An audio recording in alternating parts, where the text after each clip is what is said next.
না থাকে, শত সাপ বিচ্ছু কাকড়া যত বাঘ জীব জন্তু, সেই দিন আমার কিছুই করবে না, কারণ আমার আল্লাহ হেফাজত করবেন ইনশাল্লাহ। তো খোদা তাআলা আমার জন্য আছেন, আমি ভয় পাই না, আমি ভয় পাই আল্লাহকে। আমার ভয় পাওয়ার কারণে আমি কিছু কথা উল্লেখ করি, তবে মনে বড় আশা আছে, যাব মদিনায়।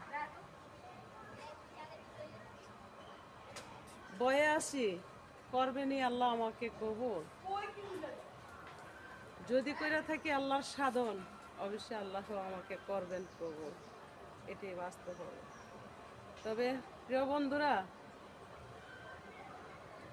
কেমন আছেন আপনারা? যারা আমাকে দু একটা লাইক কমেন্ট করেন, অন্তরের স্থল থেকে বলছি ভালোবাসি আপনাদেরকে, ভালোবাসেন আমাকে, আমি আপনাদেরকে ভালোবাসবো ইনশাল্লাহ। একটু সুযোগ সুবিধা করে দেন না, যেন ডাকলে সাড়া দিতে পারি।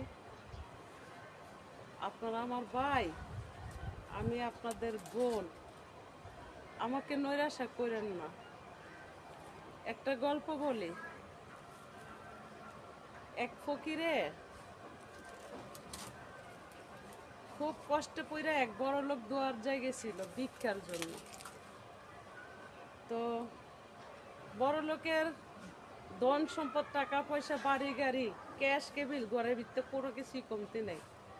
তো যে ফকিরটা গেছে, সেই ফকিরটা কিন্তু বড় আশা করি দরজায় গেছে, যে এই বড় লোকের দরজায় গেলে আজকের দিনের খাবারটা আমার জোগাড় হবে। তো গিয়া এই প্রথমে ইল্লাল্লাহর জিগার দিছে, যে ইল্লাল্লাহর জিকিরটা তো আপনারা জানেন, আমি আর কি বিশ্লেষণ করব। লা ইলাহা ইল্লাল্লাহু মুহাম্মাদুর রাসূলুল্লাহ আছেন গো, আমার 4টা ভিক্ষা দিবেন।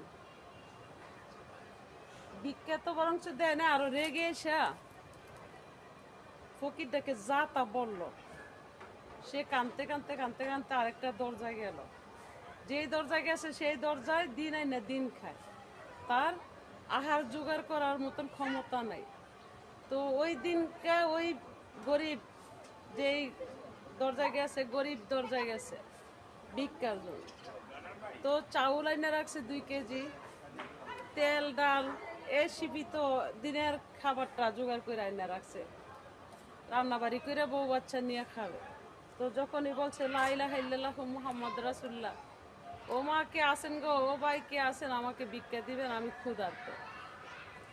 তো আস্তে আস্তে সুন্দর মতো শার্টটা পরছে পুরুষ লোকটায়, আইসা দেখলো এক নজর যে ওই ভিক্ষুকের রূপ দেখা সে বলল সে তো সাধারণ ভিক্ষুক নয়, সে ভিক্ষা চাইছে। তখন ঘরের গিন্নিকে বলল, কই গো তুমি কোথায়, এদিকে আসো, তারে আজকে যা আছে তা দিয়ে দাও। কই দিয়ে দিলে আমরা খাবো কি? কই তুমি দিয়ে অপেক্ষা করো, তোমার খাবার কোথায় থেকে আল্লাহ জোগাড় করে সেটা তুমি বলতে পারবে না, তোমার যা বলছি তা শোনো। আমিন বলে ওই ভিক্ষুকের হাতে সব তুইলা দিল, দিনের খাবার যা জোগাড় করছে সবই তুইলা দিছে।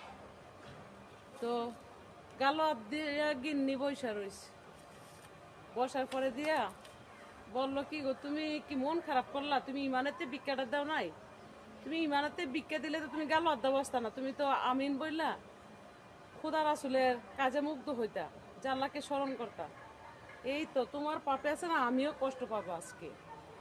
দেখো গো স্বামী, আমি ইমানেতে দিছি, তুমি আমাকে ভুল বুঝছো না, তুমি পরিশ্রম করে আমার জন্য আহার আনছিলে, আমার ছেলে মেয়ের জন্য, সেটা তুমি বলছো দিয়ে দিতে, তুমি জোগাড় করবা, সমস্যা কোথায়? এই বলা কতক্ষণ অপেক্ষা করলো, বৈশা রইলো দুম দইরা বৈশা শার্টটা রইলো গায়ে। শার্টটা পইরা সে একটা রিক্সা নিয়ে বের হলো, বের হইয়া বলল কি, যে আল্লাহ আজকে যা করবে, যদি আমার বউ বাচ্চার রিজিক থাকে, তাহলে আজকে আমার হাতে ঠিকই অবশ্যই খাবার আসবে, আমি তাই আরেকজনের ক্ষুধা মুক্ত করছি। তো সে প্রথম ভাড়াটা যে যাকে নিছে, প্রথম রিক্সায় যে উঠছে, সে একটা বিশাল বড় লোক। তো 20 টাকার ভাড়া তাকে 500 টাকা হাতে দিল।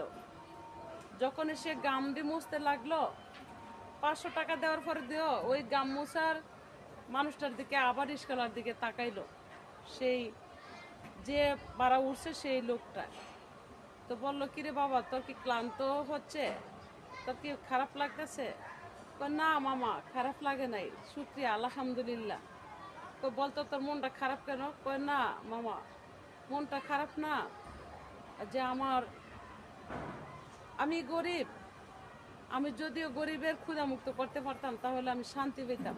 তার মানে আজকে একটা গরিব মহিলা গেছে আমার দরজায় ভিক্ষার জন্য, তখন আমি যা খাবার জোগাড় করছিলাম, দিনের আন্না দিন খাই সবটাই দিয়ে দিছি, আমার বউর মনটা মনে হয় ভালো হয় না।